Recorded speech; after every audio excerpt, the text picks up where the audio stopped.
समझने वाले और आप देख रहे हैं टाइम्स नाउ नव भारत खबरों में आपके साथ मैं हूं ज्योति मिश्रा। और बात इस वक्त इजराइल हमास के बीच चल रहे जंग की, तो वॉर ग्राउंड से क्या कुछ ताजा अपडेट्स है, लगातार अपडेट आप तक पहुंचाएंगे। इजराइल हमास जंग का आज 42वां दिन है। वहीं उत्तरी गाजा में 3 दिन के कॉम्बिंग ऑपरेशन के बाद इजराइल ने फतह का ऐलान भी कर दिया है और इसी के साथ अब दक्षिण गाजा में जंग की ललकार लगा दी गई है।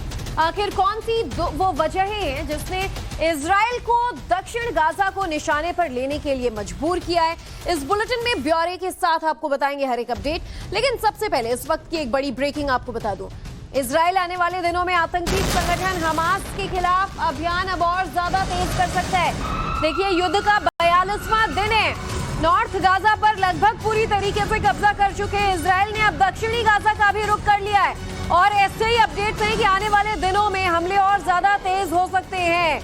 हमास के खिलाफ इजराइल ने यह हमला तेज करने का प्लान पूरा तैयार कर लिया है और इसका क्लियर मैसेज इजराइल के रक्षा मंत्री योव गैलेंट ने दे दिया है। इजराइल के रक्षा मंत्री योव गैलेंट ने बड़ा बयान दिया है और कहा है कि अगले चरण का युद्ध शुरू हो गया है।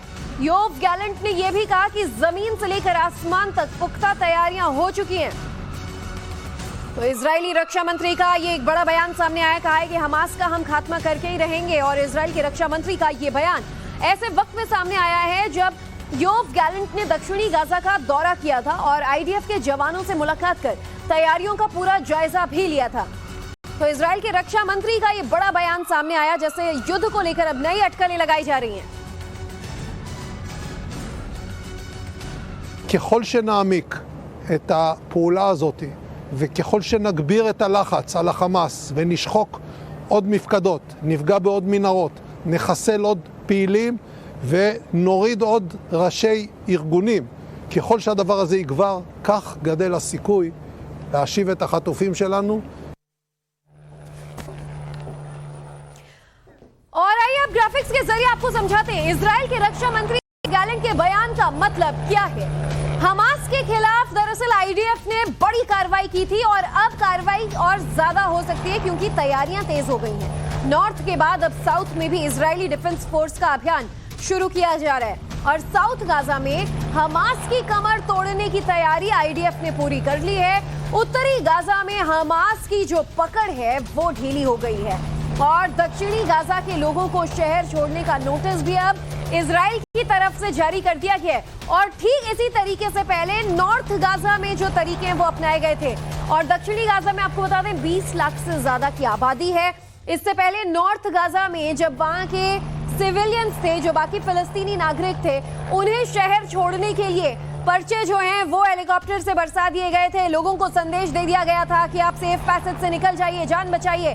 और देखिए, नॉर्थ गाजा में लगभग एक कब्जे के बाद, हमास की कमर तोड़ने के बाद, नॉर्थ गाजा में हमास को कमजोर करने के बाद आईडीएफ ने रुख कर लिया है दक्षिण गाजा की ओर और दक्षिण की तैयारी भी तेज हो गई है क्योंकि इजरायली रक्षा मंत्री का एक बड़ा बयान योव गैलेंट का सामने आया है कि युद्ध अगले चरण में जाने के लिए तैयार है। जमीन से लेकर आसमान तक हमारे हमले की तैयारियां पुख्ता हो गई हैं। ये योव गैलेंट का एक ताजा बयान सामने आया जो इजराइल के रक्षा मंत्री हैं और उनके इस बयान से कुछ वक्त पहले ही उन्होंने दक्षिण गाजा का दौरा भी किया था। तो 42वें दिन युद्ध के हालात क्या रुख लेने वाला है, युद्ध अगले चरण में जाने वाला है, चर्चा करेंगे। आज हमारे साथ मेहमानों का पैनल जुड़ चुका है।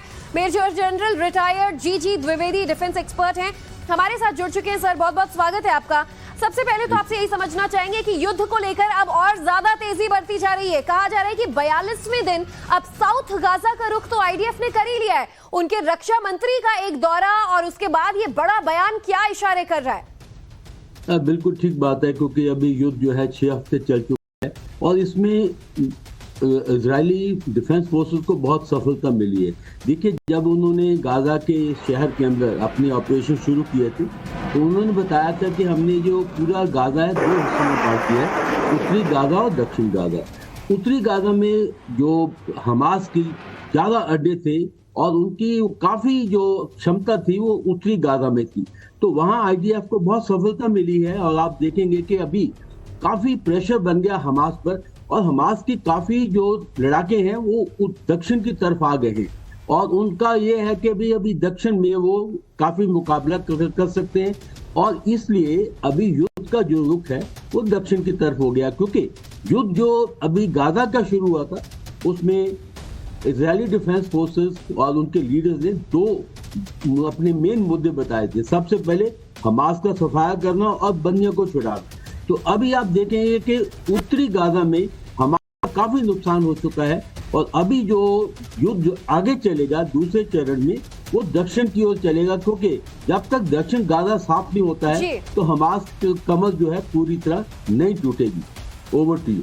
बिल्कुल सर, बने रहेगा हमारे साथ। तो दक्षिण गाजा के हालात पर भी चर्चा करूंगी मैं आपसे, लेकिन उस बीच एक और बड़ा अपडेट जरा दर्शकों को बता दें कि कैसे दक्षिण गाजा में अब इजराइल का ये बिगुल जो है वो बजने वाला है। दरअसल उत्तर गाजा जो कि पूरा इलाका है गाजा नॉर्थ गाजा पट्टी का, वहां पर अब लगभग कब्जा करने के बाद धीरे धीरे नीचे की ओर जो इजरायली डिफेंस फोर्स हैं वो बढ़ने लगे हैं, और दक्षिण गाजा में कैसे टैंक तैनात होने लगे हैं, गोले दागे जा रहे हैं, और ये तस्वीरें भी हम आपको सामने दिखाएंगे। तो ये तस्वीरें जरा गाजा बेल्ट को आप समझिए कि इजराइल से लगी पूरी ये लाल पट्टी जो मैप में आप देख रहे हैं ये है गाजा बेल्ट, और इजराइल के ऊपरी छोर पर जो ये इलाका है मेडिटेरेनियन के इस साइड ये है उत्तरी गाजा। और इजराइल ने जब पहला ताबड़तोड़ हमला बोला लगभग पूरा नॉर्थ गाजा जहां हमास के मेन संगठन थे, ठिकाने थे, कैंप था, यहां से ताबड़तोड़ रॉकेट्स जो है वो इजराइल पर दागे गए थे, और अब दक्षिण गाजा का रुख इजराइल ने कर लिया है। तो बड़ी खबर इस वक्त की, इजराइल ने साउथ गाजा में अभियान तेज करने से पहले एक और बड़ा कदम उठाया है। इजरायली सुरक्षा बलों ने दक्षिणी गाजा में पर्चे गिराए हैं, और कुछ इसी तरीके से पहले नॉर्थ गाजा में भी वार्निंग लोगों को दी गई थी। लोगों को अब साउथ गाजा बेल्ट जल्द से जल्द खाली करने की चेतावनी जारी की गई है, और लोगों ने आईडीएफ के जवानों का ये पर्चा भी पढ़ा है। स्थानीय भाषा में ही आईडीएफ के जवानों ने इन पर्चों को गिराया है, और आपको बता दें कि ये पर्चे जिसकी तस्वीरें भी आप देख रहे हैं इसमें वहां की स्थानीय भाषा में वार्निंग दी गई है कि अब साउथ गाजा का रुख आईडीएफ ने कर लिया, इसलिए वक्त रहते वो भी अपना अपना घर शहर खाली कर दे। और इस बीच क्यों निशाने पर दक्षिण गाजा आ गया? अब तक नॉर्थ गाजा टारगेट पर था, अब साउथ गाजा की ओर इजराइल बढ़ने लगा है, और उत्तर गाजा में नहीं मिले इजरायली बंधक। तो देखिए जो इजराइल के नागरिक बंधक बनाए गए हैं, अब आशंका जताई जा रही है कि वो दक्षिणी गाजा बेल्ट में किसी कैंप में कहीं जो आतंकी हैं उनके द्वारा बंधक बनाए गए होंगे। उन्हें छुड़वाने के लिए अब दक्षिण गाजा का रुख इजराइल ने किया है। हमास के आतंकियों ने अपना बेस शिफ्ट कर लिया है, ऐसी अटकलन भी जो है वो लगने लगी है। समुद्र किनारे से दक्षिण गाजा भागे हैं, और ये सूत्रों के हवाले से जानकारी मिली है। दक्षिण गाजा से जुड़े बंकरों के रास्ते ध्वस्त किए गए, मिस्र के रास्ते से मदद जो है वो आतंकियों को पहुंच रही है, और ऐसे में काफी और जो वजहें हैं जिसकी वजह से पूरा बेस जो है हमास ने नॉर्थ से शिफ्ट करते हुए दक्षिण गाजा में कर दिया है। और मेजर जनरल जी द्विवेदी साहब हमारे साथ अभी भी मौजूद है, उनसे हम चर्चा को आगे बढ़ाएंगे। द्विवेदी साहब, जिस तरीके से हम अभी ग्राफिक से भी अपने दर्शकों को समझा रहे थे कि नॉर्थ गाजा में हमास की तो तमाम बेस थे, लेकिन क्या वो वजहें हो सकती हैं जिसकी वजह से ये क्या अपना बेस कैंप जो है वो शिफ्ट कर साउथ गाजा रुख हमास के आतंकियों ने कर लिया है? ठीक बात है, क्योंकि ये जो गुरिल्ला वॉरफेयर है ये कोई फिक्स नहीं होता है। जहाँ दबाव पड़ता है वहां से छोड़ के वो वहां चले जाते हैं जहाँ दबाव कम है। तो इस समय उत्तर गाजा में इजरायली डिफेंस फोर्सेस का बहुत दबाव है, तो तकरीबन उन्होंने उसका सफाया किया है। तो अभी दक्षिण की तरफ जो है उसमें हमास की बेसिस भी शिफ्ट हुए हैं। आपने ठीक बताया कि वहाँ के बंधक भी हैं, हो सकता है कि वो साउथ की तरफ आ गए हों। तो अभी साउथ दक्षिण गाजा के ऊपर अभी काफी भीषण लड़ाई होगी, क्योंकि अगर दक्षिण गाजा को सफाया कर देते हैं तो तकरीबन हमास का सफाया हो जाएगा। और दूसरा बात है कि दक्षिण गाजा जो है इसकी जो बाउंड्री है, सीमा है, वो मिस्र के साथ जुड़ी हुई है। तो वहां से आशंका है कि कुछ ना कुछ सप्लाईज आ रही है, कुछ ना कुछ मदद भी आ रही है, तो इसलिए उसको भी वो पूरी तरह सील करेंगे। तो अभी आप देखेंगे अगले कुछ दिनों में दक्षिण गाजा में काफी भीषण युद्ध होगा, और इजराइल डिफेंस फोर्सेस की कोशिश होगी कि वहां भी हमास का सफाया किया जाए और बंदियों को छुड़ाया जाए, और पूरे गाजा पर फिर वो कब्जा करेंगे, और फिर आगे सोचेंगे कि गाजा की जो गवर्नेंस है, वहाँ की एडमिनिस्ट्रेशन है, वो काफी कैसे चलेगी। ये अगली चुनौती होगी इजरायली डिफेंस फोर्सेस के लिए। बिल्कुल, इजराइल के लिए क्या चुनौतियां होंगी, और साउथ गाजा में आने के बाद हमास को क्या क्या मदद मिल पा रहा है, प्लस पॉइंट होंगे, इस पर भी मैं आपसे चर्चा करूंगी सर। लेकिन इस बीच एक और बड़ी खबर जरा दर्शकों को बता दें। साउथ गाजा में आईडीएफ के सैन्य ऑपरेशंस के बीच इजराइल के राष्ट्रपति इसहाक हरजोग ने एक बड़ा बयान दिया है। इसहाक ने गाजा के अस्पतालों में हमले करने के आरोपों को खारिज किया है और दो टूक कहा है कि हमास दुनिया को गुमराह कर रहा है। हमास ने अस्पतालों को ही आतंक का एपिसेंटर बनाया था और उसके बाद दुनिया भर में ये मैसेज दिया कि इजराइल जंग में अमानवीय हरकतें कर रहा है, अस्पतालों पर, महिलाओं, बच्चों पर हमले कर रहा है। तो देखिए, इजराइल के जो राष्ट्रपति, उन्होंने इन तमाम आरोपों का खंडन कर दिया है। कहा है कि ये सिर्फ इजराइल के खिलाफ एक साजिश है। हमास ने अपने टेरर सेंटर्स ही अस्पतालों में बनाए थे। और चलिए अब आपको ग्राफिक्स के जरिए इजरायली राष्ट्रपति की बड़ी बातें जरा बता देती हूं कि आखिर इजरायली राष्ट्रपति ने अब क्या सफाई दी और क्या बातें कही। उन्होंने बताया है कि गाजा के अस्पताल हमारा टारगेट नहीं है। अस्पताल में जिन लोगों का इलाज हो रहा है, अगर मासूम बच्चे हैं इसमें या फिर वो लोग हैं, सैनिक हैं, वो टारगेट नहीं है। टारगेट है आतंकियों का कमांड सेंटर। और क्योंकि ये कमांड सेंटर हमास ने, आतंकियों ने अस्पतालों में ही बना रखा है, तो फिर वहां हमला करना पड़ रहा है। हमास ने इजरायली नागरिकों की हत्या की है। हमास के आतंकियों के पास मिसाइलें हैं, लोगों को ढाल बना रहा है हमास। और हमास के आतंकी, हमें अपनी रक्षा करने का पूरा अधिकार है। हमारा लक्ष्य हमास से बंधकों को छुड़वाना है। हम सुनिश्चित करेंगे कि दोबारा ऐसा ना हो। तो देखिए, गाजा पट्टी में जब आईडीएफ ने एंट्री की तो उन्होंने साफ कर दिया था कि मकसद है इजरायली नागरिकों को मुक्त करवाना। जो बंधक बनाए गए तमाम नागरिक हैं, उन्हें हर हाल में इजराइल वापस लाना चाहिए। इसके लिए अब पूरे गाजा पट्टी को ही खाक में तब्दील क्यों ना करना पड़े। मेजर जनरल साहब, आपसे ये भी समझना चाहेंगे, एक तरीके से जो साउथ में बेस अगर हमास का शिफ्ट हो जाता है, 40-42 दिनों में पूरा नॉर्थ गाजा एक तरीके से कमर तोड़ दिया हमास का यहाँ पर आईडीएफ ने। कितना वक्त लग सकता है साउथ में, ये कहना तो चलिए अटकलें अभी जल्दबाजी होंगी, लेकिन हमास के लिए यहाँ क्या बेनिफिट्स हो सकते हैं? एक तरफ समुद्री मदद उन्हें वहां से मिल सकती है, मिस्र के रास्ते मदद मिलने की बात सामने आ रही है। यहाँ का जो ज्योग्राफिकल बेनिफिट्स हैं, ये भी जरा बताएं। देखो, जो नॉर्थ गाजा था ये काफी रहायश इलाका था। इसमें काफी सिविलियन भी थे और इसमें जो ज्यादा लड़ाई हुई है वो रहायशी इलाके में हुई है। और आपने ठीक बताया कि जो रणनीति है हमास की, वो यही थी कि सिविलियन के जो इंफ्रास्ट्रक्चर है, अस्पताल है, उनको एक अपने अड्डे बनाए जाएं और वहां से लड़ा। अभी साउथ गाजा जो है ये थोड़ा सा खुला इलाका है, इसमें जो उतना रहायशी जो डेंसिटी ऑफ पॉपुलेशन कम है, तो इसलिए इजरायली फोर्सेस जो है वो अपनी आर्म टैंक्स का काफी इस्तेमाल करेंगी। और हमास की ये स्ट्रेटजी होगी कि काफी वो एक फ्लेक्सिबल, यानी कि मोबाइल वॉरफेयर करेंगे, यानी कि गुरिल्ला वॉरफेयर होगा और वहां थोड़ा ओपन में लड़ाई होगी। पर आप दो बातें बहुत आवश्यक है इसमें, क्योंकि जब दक्षिण गाजा में हमास का सफाया होगा तो फिर पूरा गाजा जो है वो तकरीबन हमास से मुक्त हो जाएगा। पर ये आसान नहीं होगा, क्योंकि कुछ ना कुछ मदद तो आ ही सकती है, क्योंकि बिल्कुल बॉर्डर को सील करना बहुत मुश्किल है। और दूसरा है कि जब बहुत ही प्रेशर पड़ेगा हमास में, तो हमास के जो आतंकी है ये तितर बितर हो जाएंगे, कुछ इजिप्ट में चले जाएंगे, कुछ समुद्री रास्ते से निकल जाएंगे। तो वो कोशिश करेंगे कि उनका पूरा सफाया ना हो पाए। पर इजरायली फोर्सेस यही कोशिश होगी कि किसी ना किसी तरह हमास को पूरा इसको खत्म किया जाए, यानी कि डेसिमेट किया जाए। और ये जो युद्ध है ये थोड़ा अलग होगा, क्योंकि इसमें जो इलाका है खुला है, रहायशी इलाके कम है।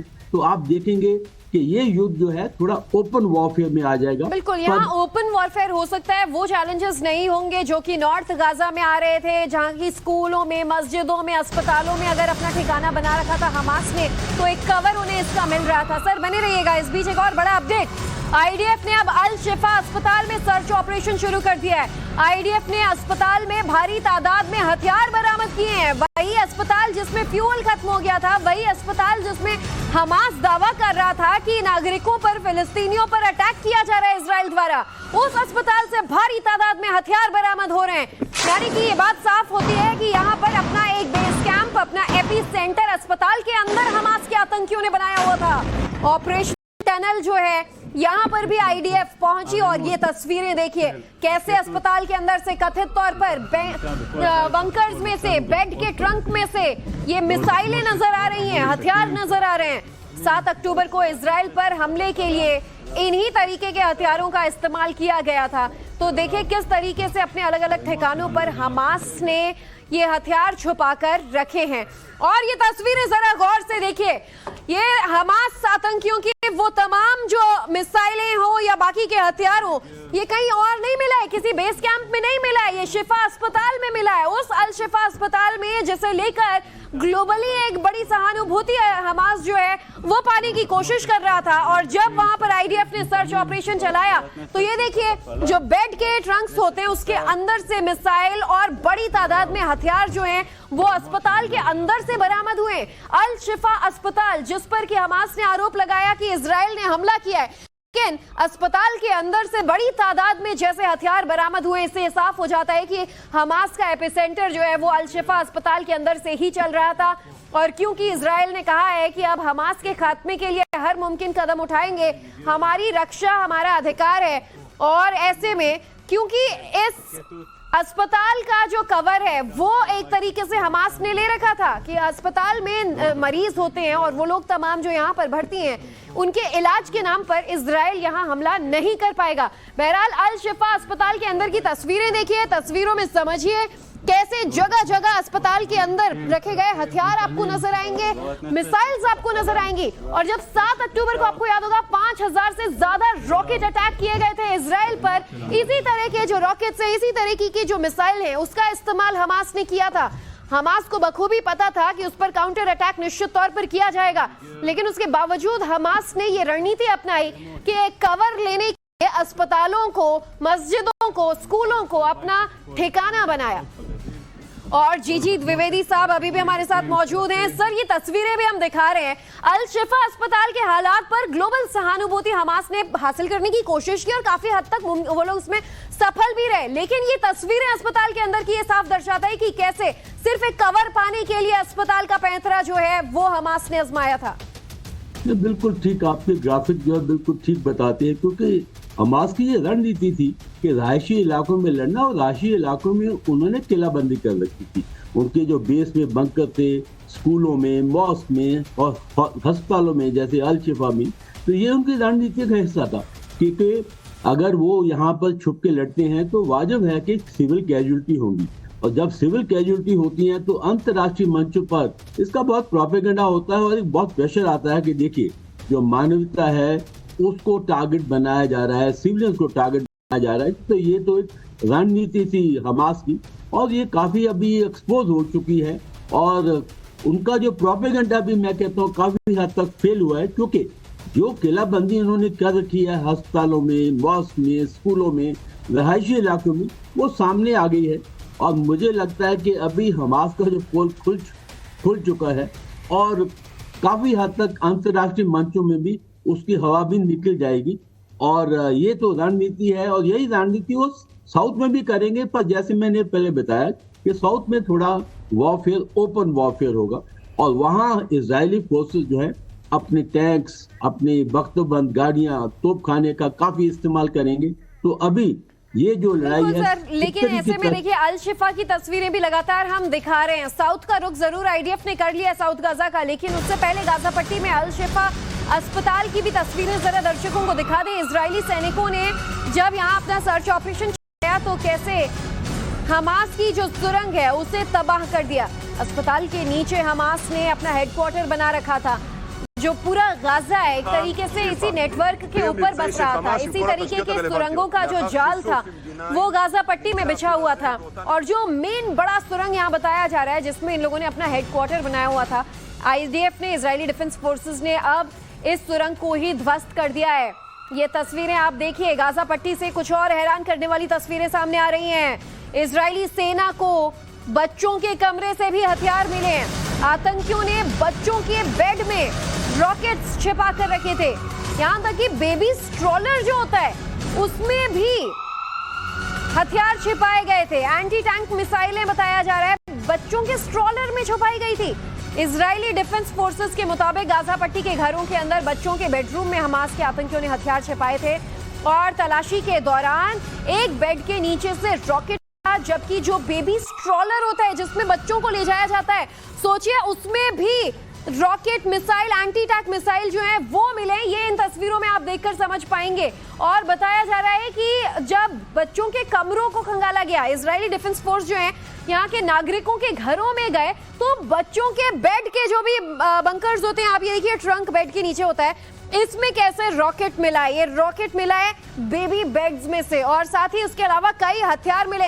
यानी कि हमास के आतंकियों ने इस तरीके के जो घटिया हरकतें हैं उसका भी सहारा लिया अपने हथियारों को छुपाने के लिए, एक ग्लोबल सहानुभूति का कवर पाने के लिए हथियारों को छुपाया गया। न सिर्फ अस्पतालों में अपना कैंप बनाकर, बल्कि लोगों के घरों में, बच्चों के कमरों में, जहां उन्हें लग रहा था कि शायद इजरायली डिफेंस फोर्स ना पहुंचे, लेकिन आईडीएफ ने यहां पर भी पहुंचकर ये बड़ा खुलासा किया और ये तस्वीरें जारी की कि कैसे छोटे छोटे मासूम बच्चों का भी यहाँ पर कवर पाने की कोशिश हमास ने की है। विवेदी साहब, ये तस्वीरें तो आप देख ही रहे होंगे, बहुत ही घटिया स्तर की जो हमास की नीति थी, इसका भी खुलासा आईडीएफ ने कर दिया है।